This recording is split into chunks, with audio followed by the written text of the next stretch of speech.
ណែនៅអេដមីននឹងលើកយករឿងមួយអញ្ចឹងណាអ្នកទាំងអស់គ្នាចេះហើយរឿងហ្នឹងគឺរឿងខ្មោចអ្នកគ្នាចេះអញ្ចឹងរឿងខ្មោចហ្នឹងគឺរឿងខ្មោចនាងលីអ្នកគ្នាចេះអញ្ចឹងយើងមកតាមអ្នកទាំងអស់គ្នានេះហើយនាងគាត់ថាគេនាងលីហ្នឹងមកជួបសង្ស័យយើងទៀតហើយគឺបងសៀវសៀវហ្នឹងអ្នកគ្នាចេះហើយអ្នកស្រីហ្នឹងគឺគាត់ឈ្មោះសាហើយគាត់ក៏មានបំណងចង់ស្លាប់សៃលីយ៉ាងនឹងណាអញ្ចឹងណាអ្នកគ្នាចេញហើយវាក៏រៀបកម្រងថានឹងទៅសម្លាប់សៃលីយ៉ាងហ្នឹងអ្នកទាំងអស់គ្នាចេះហើយឥឡូវគឺថាវានឹងអង្គុយនិយាយនៅនឹងឯងចាអ្នកគ្នាចេះហើយវាក៏ហូតទៅអញ្ចឹងណាអ្នកទាំងអស់គ្នាចេះអ្នកគ្នាបានឃើញអ្នកគ្នាចេះឥឡូវគឺថានេះក៏បានដើរទៅអញ្ចឹងទៅហើយលីលីហើយនឹងសៀវសៀវយើងហ្នឹងក៏បានមកគួយមើលទេសភាពនៅឯទន្លេអញ្ចឹងទាំងអស់គ្នាសេហើយវានឹងស្វិតសាហាវតែម្ដងចាអង្គុយមើលមុខគ្នាមកសន្ទុះហើយក៏នាំគ្នាចាក់ចេញទៅអញ្ចឹងទៅអ្នកគ្នាចេះហើយបើថាកន្លែងទន្លេហ្នឹងគឺស្ថិតនៅចិត្តហាងហើយនឹងនេះដែរអញ្ចឹងណាអ្នកគ្នាចាឥឡូវលីលីយើងគឺថាម្ដងទៀតហើយក៏ដល់ចេញទៅមើលខាងក្រៅទៅស្រាប់តែនាងភ្ញាក់ផ្អើលខ្លាំងមែនទែនគឺថានាងឃើញនេះអ្នកគ្នាចាឃើញលីសាយើងដែលថាសៃសាហ្នឹងគឺបានចាក់សម្លាប់នាងអ្នកទាំងអស់គ្នាចាគឺវាមួយនឹងប្រិស័យណាចោះឲ្យក៏អ្នកភូមិឆាឡោនិយាយរឿងហ្នឹងចាឲ្យអ៊ីសក់បកហមហ្នឹងឈ្មោះមីងទាវហើយអ៊ីសក់អាបខៀហ្នឹងឈ្មោះអ៊ីលីអ្នកគ្នាចាឲ្យអ៊ីទាវហ្នឹងគឺគាត់និយាយសួរថារឿងយប់មិញហ្នឹងគាត់ឲ្យគេគឺនេះបិរោចាហើយបើអ៊ីលីវិញគឺថាមុខគាត់ឡង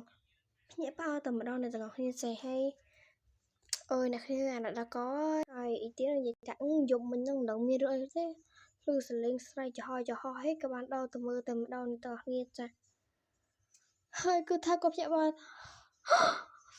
អើយ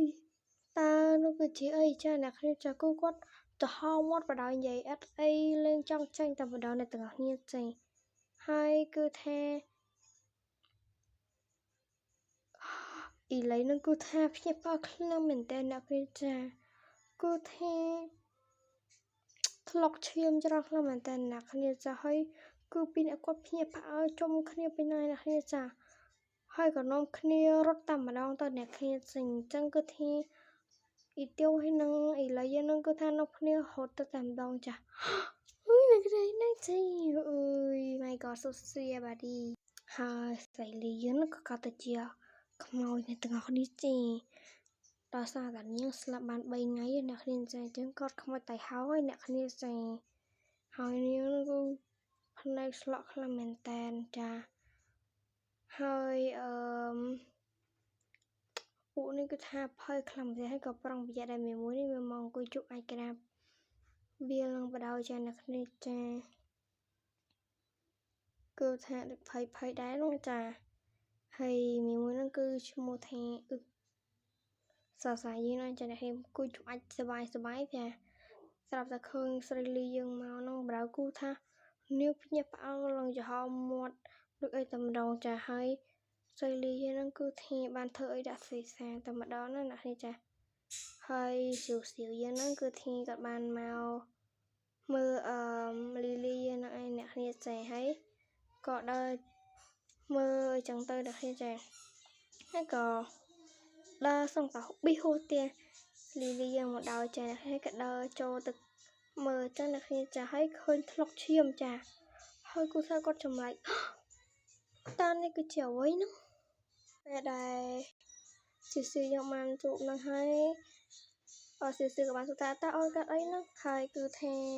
ហើយអ្នករៀនរឿងហ្នឹងក៏ចប់តែប៉ុណ្្នឹងឯងបាយបាយ